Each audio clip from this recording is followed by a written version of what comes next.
हाँ, उन्होंने ही मुझे कहा था। मैं गांडे के लिए कैसे सोच सकता हूँ? देखिए, इसका मुस्लिम में पकड़ नहीं था, महतो लोग ही, जयराम महतो जैसे लोग और कुर्मी समुदाय के लोग ही इनको बड़ा नेता बना दिया। ये सत्य है, सत्य से नकार नहीं सकते हैं। ये अगर जाना ही था तो नॉमिनेशन से पहले चले जाते। ये तो वही कहानी हुई ना अनिल भाई कि आपने शादी का कार्ड छपवा दिया है और निकल गए।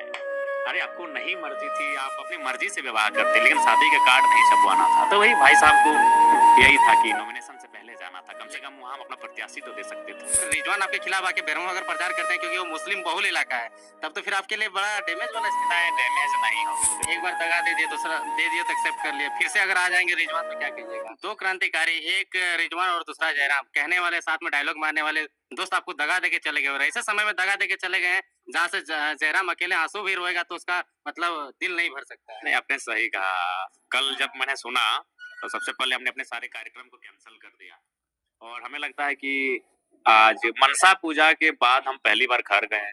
अपने सारे साथियों को जो फोर व्हीलर में गए थे, फोर व्हीलर को हम आधे रास्ते से घुमा दिए। हम घर से बाइक मंगाए बुलेट। हम बोले नहीं आज किसी के साथ हम नहीं जाएंगे, आप लोग अपना घर चले जाइए। और सही बात है, हम बुलेट मंगाए, बुलेट में बैठ के घर गए, कमरे को बंद किए और आंखें गिली थी। इसलिए गिली थी कि सवाल यही है कि आज मैंने अपने शरीर को गला दिया। मैं किस पे विश्वास करूं? आज यही रिजवान दा, हालांकि उनको मैं फिर यही कहूंगा कि मैं उनको दगाबाजी के लिए याद नहीं करूंगा, मैं उनको संघर्ष के लिए याद करूंगा। उन्होंने संघर्ष किया है। आज मुझे भी वो दिन याद आता है कि जब मैं वो तेतुल मारी के अपने मोहलेडी गांव में थे।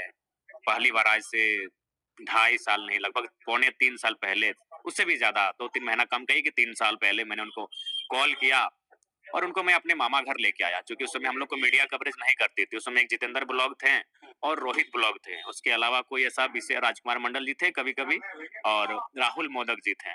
उसके अलावा बहुत कम ही ऐसे चैनल थे जो हम लोग को दिखाते थे। तो मैंने, मेरा पेज का चैनल वो ठीक ठाक चलता था, अच्छा व्यूअर्स था। कोई भी हम स्टेटमेंट देते वो लगभग 1 लाख, 1.5 लाख, 2 लाख तक एक दिन में पहुंच जाता था। तो पहली बार उनको हम मामा घर बुलाए। हम मामा घर में रहते थे, मामा घर का नाम आमडी है। रिजवान भाई को खाटी पे बैठाएं और उसका हम शीर्षक भी दिए थे कि खाटी में बैठकर खाटी मुसलमान को सुनिए 1932 के खतियान पे। वो मेरा पेज था, वो चैनल भी नहीं था। नहीं उससे पहले तक रिजवान जी को किसी चैनल ने भी कवरेज नहीं किया था। मैंने खुद उनको अपने पेज पे लाए कि रिजवान भाई आप बोलिए। तो फिर उन्होंने बोले और वो वीडियो हमको लगता है एट ए टाइम 80,000 व्यूवर्स ने देखा और समय आते थे शायद लाखों पार हो गया था। तो मैंने उनको स्वयं निमंत्रण दिया था कि इस आंदोलन में आप मेरे साथ चलिए। वो चले, बहुत अच्छा चले। बीच में फिर वो अपना JKMM कुछ बनाए। हाँ, उसके बाद उन्होंने अपने समुदाय को गोलबंद किया और फिर वो हमारे साथ आए, बकायदा हम ही उनको लेकर आए। तो उस समय भी तो कटे हुए नजर आ रहे थे जब JKMM बनाए, उस समय भी आपने मर्ज कर दिया। हाँ, वो उस समय भी, उसके बाद हमने उनको लाया और यही कहा कि लोकसभा के चुनाव में आप हमारे लिए मेहनत कीजिए, विधानसभा का चुनाव आप तो लड़ेंगे ही लड़ेंगे। और बकायदा विधानसभा का चुनाव उन्होंने बगोदर सीट को मैंने उनको प्रेफर किया था, इसलिए चूंकि वो उन्होंने 1 साल तैयारी किया था बगोदर से। जब वो JKMM बनाए थे उस समय वो बगोदर से ही तैयारी कर रहे थे। तो फिर हम बोले वो बेहतर सीट है, वहाँ समीकरण भी बहुत सुंदर फिट वेट रहा है। तो वह बोला, फिर अचानक पता नहीं उनको कहाँ से ये आइडिया आया या फिर किन लोगों ने उनको हिंट किया कि वो गांडे चुनाव लड़ेंगे, हॉट सीट लड़ेंगे जहाँ मुख्यमंत्री की अर्धांगिनी हो, राज्य लेवल में। था। हाँ, उन्होंने ही मुझे कहा था। मैं गांडे के लिए कैसे सोच सकता हूँ? उनका घर बगोदर। हाँ, उनका घर मेरे ही विधानसभा टुंडी है। टुंडी में पड़ता है, लेकिन बहुत हाँ, लोग तैयारी कर बगोदर में तैयारी किए थे, साल भर किए थे तैयारी और अच्छा तैयारी किए थे। तो मैं गिरिडीह तक हार्डली गया था, क्योंकि गिरिडीह मेरे असेंबली सॉरी कॉन्स्टिट्यूशन में आता है।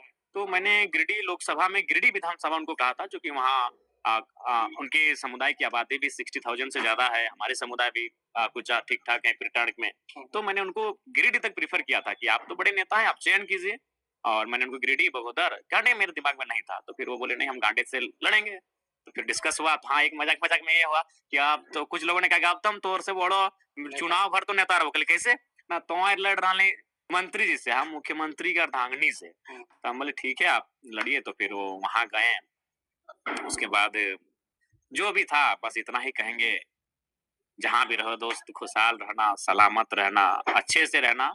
और हाँ, यही अगर आपको जाना ही था तो नॉमिनेशन से पहले जाना था। मतलब वो पार्टी के लिए डैमेज कर दिया। हाँ, बिल्कुल। उनको नहीं बुरा कहेंगे, मेहनत किए हैं। इतना जयराम महतो इस छोटी सी आयु में बहुत कुछ सहा है, आगे भी सह लेगा। अपने अपने नम आँखों को छुपाकर वो मुस्कुरा के बात कर लेगा। लेकिन नौजवान क्रांतिकारी को बद्दुआ नहीं देगा। लोग कहते हैं कि इसका मुस्लिम में पकड़ नहीं था, महतो लोग ही, जयराम महतो जैसे लोग और कुर्मी समुदाय के लोग ही इनको बड़ा नेता बना दिया। बाकी ये सत्य है, ये भी सच्चाई है, इसमें आप नकार नहीं सकते हैं, क्योंकि आज उनको जो भी उनके व्यूअर्स भी हैं वो मैक्सिमम जो है हमारे समुदाय से ही हैं। उन्होंने जिन मंचों पे संबोधन किया है वो हमारे समुदाय की नृत्य, ये सत्य है, सत्य से नकार नहीं सकते हैं। लेकिन अंततः तो यही कहें कि अगर जाना ही था तो नॉमिनेशन से पहले चले जाते। ये तो वही कहानी हुई ना अनिल भाई, कि आपने शादी का कार्ड छपवा दिया है और निकल गए। अरे आपको नहीं मर्जी थी, आप अपनी मर्जी से विवाह करते, लेकिन शादी का कार्ड नहीं छपवाना था। तो वही भाई साहब को यही था कि नॉमिनेशन से पहले जाना था, कम से कम वहां अपना प्रत्याशी तो दे सकते थे। सही बात है, लेकिन कहीं ना कहीं आपके लिए भी वो जेल गया जिस दिन लोकसभा का आपका नॉमिनेशन था, उनको उठा करके आदर, इसीलिए मैंने कहा कि मैं उनको दगा के लिए याद नहीं करूंगा, मैं रिजवान जी को संघर्ष के लिए याद करूंगा। हालांकि मेरे समर्थक, उनके समुदाय के ही कुछ लोग उन्हें दगा के लिए याद कर सकते हैं, लेकिन जयराम महतो रिजवान को दगा के लिए याद नहीं करेगा। मीडिया मुझे 1000 बार अगर सवाल करेगी तो मैं 1000 बार यही कहूंगा कि मैं रिजवान भाई को संघर्ष के लिए याद करूंगा। बाकी वो जहां रहे खुशहाल रहे, बस यही एक मैंने एक टीस रह गई, एक मलाल रह गया कि जाना ही था, हाथ छोड़ना ही था तो नॉमिनेशन से पहले छोड़ दे। एक बार दगा दे दिया, दूसरा दे दिया तो एक्सेप्ट कर लिया, फिर से अगर आ जाएंगे रिजवान तो क्या कहिएगा? देखिए अब सोचा जाएगा, हम लोग बहुत भावुक इंसान है, बहुत कोमल हृदय के इंसान है, और कभी अगर हम लोग इतने चालसाजी नहीं है, हम लोग हमें वो एक ऐसा केंद्र अध्यक्ष हैं जो आप पूछिए, हमारा मोबाइल का पासवर्ड हमारा एक पंचायत का सदस्य को मालूम है कि हमारे केंद्र अध्यक्ष के मोबाइल का पासवर्ड क्या है। बहुत सारी सीटों पे आपके कैंडिडेट जो दिए थे उसका रिजेक्शन लिस्ट जारी हो गया है, उस पर आप लोग क्या करेंगे? वहां पे तो आप कैंडिडेट आप दे नहीं सकते हैं। वहां पे हम लोग किसी को समर्थन दे देंगे कि कोई समर्थन से चुनाव लड़ेंगे, उनका जो भी सिंबल होगा सिंबल को हम लोग समर्थन दे देंगे। बेरमो में क्या स्थिति है? अगर रिजवान आपके खिलाफ आके बेरमो में अगर प्रचार करते हैं, क्योंकि वो मुस्लिम बहुल इलाका है, तब तो फिर आपके लिए बड़ा डैमेज वाला स्थिति है। डैमेज नहीं होगा, डैमेज नहीं होगा, वो स्वागत है, वो डुमरी आए, बेरमो आए, आए, कोई दिक्कत नहीं। अगर वो मेरे खिलाफ भी बोलते हैं तो हम उनको, क्योंकि उन्होंने संघर्ष किया है हमारे लिए, बहुत मेहनत किया है, लेकिन होता है पता नहीं उनको शायद फ्यूचर जो होता है वो एक दूरदर्शिता की सोच शायद नहीं देख पाए दूर तक जयराम महतो को। वो काफी कुछ पल के लिए चले गए, और वो जहाँ गए, हेमंत सोरेन तो अस्थायी नेता थे। आज अगर उनको जरूरत थी तो जयराम महतो की जरूरत थी। हेमंत सोरेन अस्थायी नेता हैं, 3 बार के मुख्यमंत्री हैं, उनके जाने, रिजवान जी के हेमंत के पास जाने या ना जाने से कोई फर्क नहीं पड़ेगा, लेकिन अगर जयराम महतो के साथ रहते तो